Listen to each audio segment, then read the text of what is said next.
जनसंवाद न्यूज, सत्य आणि विश्वासाची बातमी।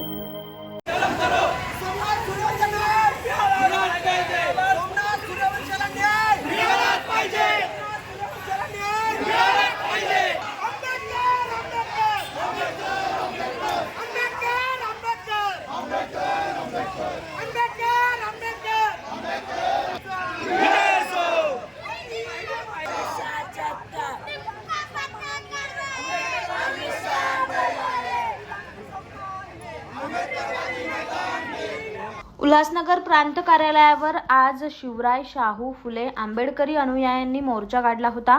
परभणीत राज्यघटना प्रतिकृतीची विटंबना आणि गृहमंत्री अमित शहा यांनी बेताल वक्तव्य केलं होतं।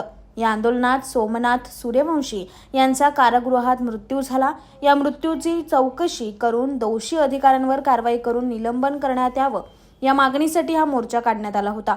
यावेळी आपल्या मागण्यांचं निवेदन आंदोलन कार्यकर्त्यांनी प्रांत कार्यालयातील अधिकाऱ्यांना दिलं। चोपडा येथील प्रांत कार्यालयापर्यंत हा धडक मोर्चा काढण्यात आला होता। दरम्यान कारवाई झाली नाही तर मात्र तीव्र आंदोलन छेडण्याचा इशारा यावेळी आंदोलकांकडून देण्यात आलाय।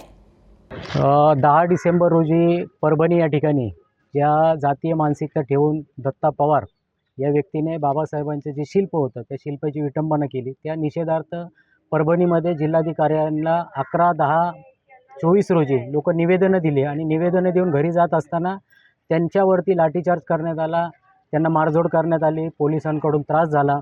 त्यात आमचा भीमसैनिक सूर्यवंशी सोमनाथ हा जखमी झाला, जेलमध्ये त्याचा मृत्यू झाला।